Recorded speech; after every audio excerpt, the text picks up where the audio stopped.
Download this code from codegive.com, link in the description below. Component Lifecycle Composition, Day 3, Beyond the Basics, Performance Optimization, Error Handling, and Advanced Patterns.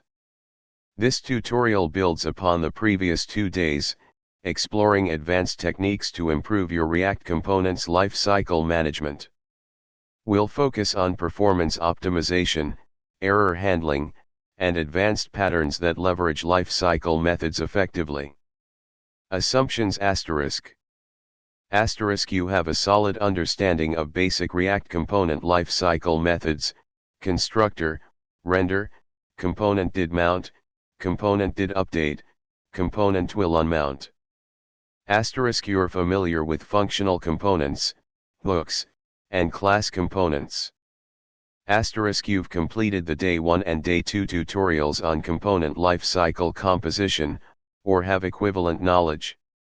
Day 3 Focus *1 Performance optimization with shouldcomponentupdate, class components, and react.memo, functional components avoiding unnecessary re-renders. 2 Error boundaries * gracefully handling errors that occur during rendering, lifecycle methods, or in child components.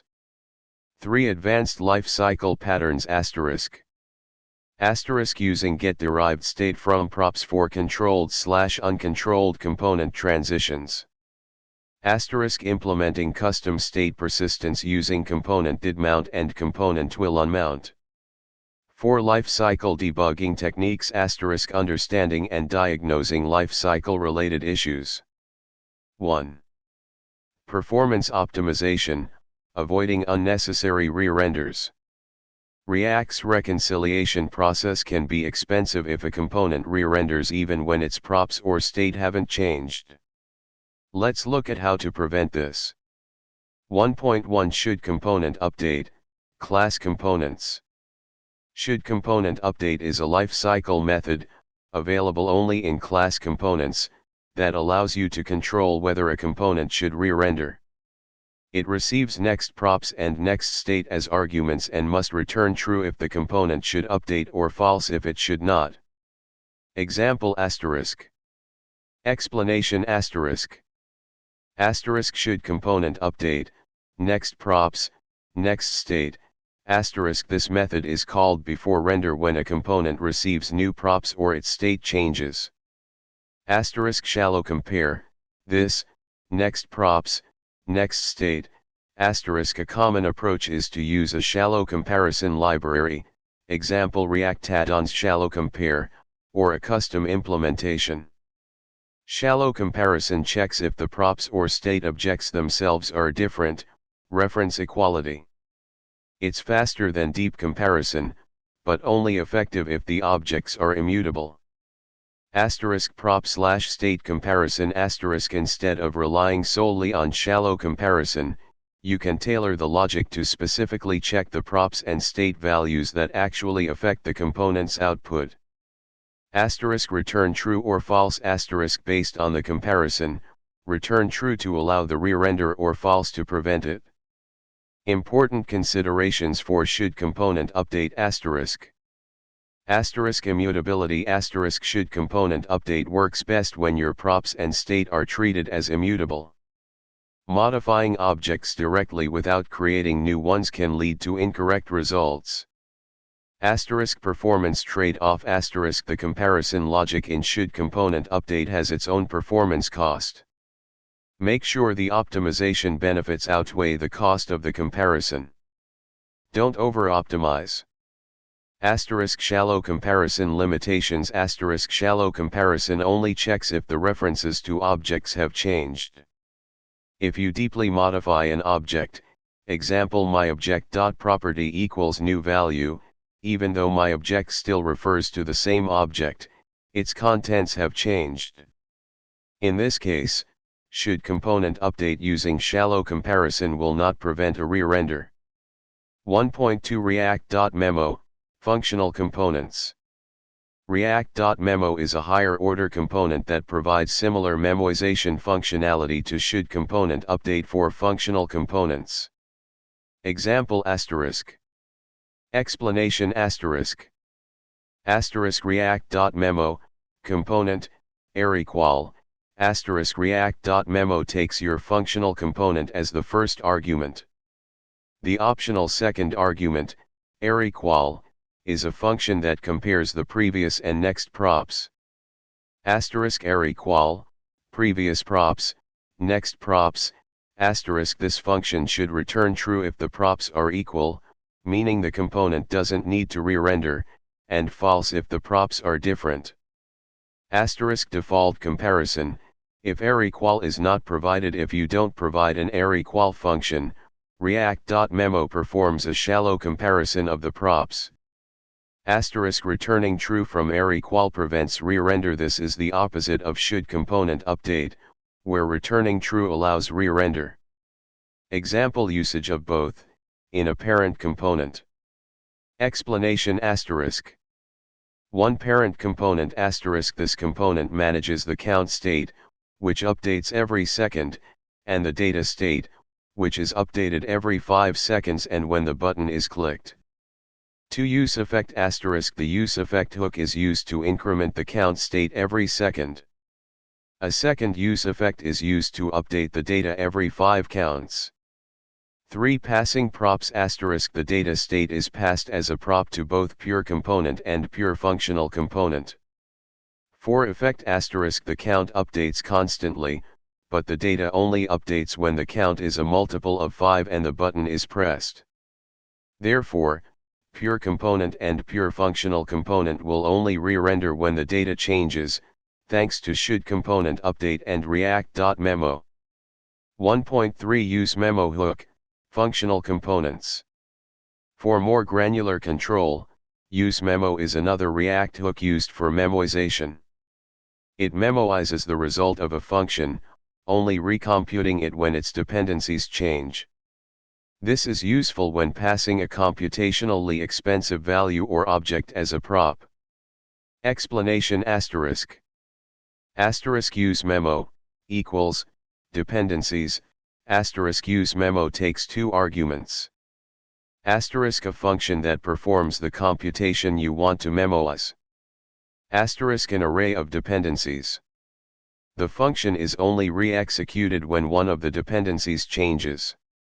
Return value use memo returns the memoized value. Dependencies the dependency array is crucial. It tells React when to rerun the computation.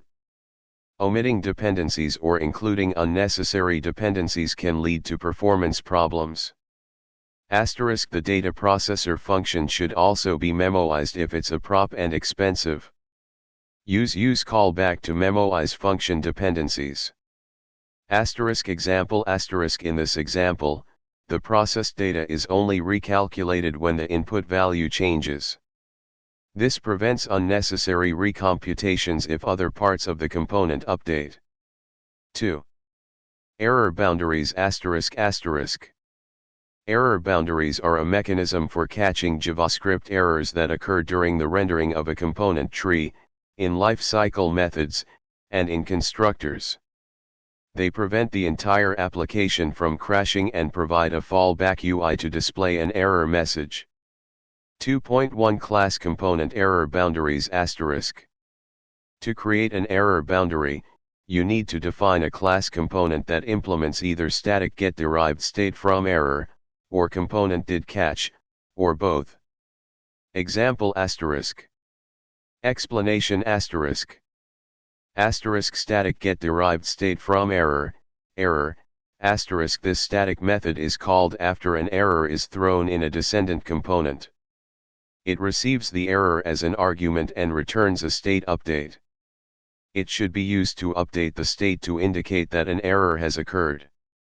It cannot cause side effects. ComponentdidCatch, error info, this lifecycle method is called after an error is thrown in a descendant component. It receives the error and an object containing information about which component threw the error, the component stack. You can use this method to log the error, display a user-friendly message, or recover from the error in some way. Asterisk render, asterisk the render method checks the hazerr state. If it's true, it renders a fallback UI. Otherwise, it renders its children. Asterisk error handling asterisk the componentdidCatch method logs the error to the console and stores the error and error info in the component's state so it can be displayed in the fallback UI. Usage asterisk. Wrap any components that might throw errors within the error boundary. Important considerations for error boundaries asterisk. Asterisk granularity asterisk error boundaries should be placed strategically to isolate potential error points without covering too much of the application. Consider wrapping individual features or sections with their own error boundaries. Asterisk error recovery asterisk error boundaries primarily provide a fallback UI and prevent the entire application from crashing. They do not inherently recover from errors. Error recovery may require additional logic, example retrying a network request. Asterisk production versus development asterisk in development mode, React will still show the full error stack trace in the console, even when an error boundary is present.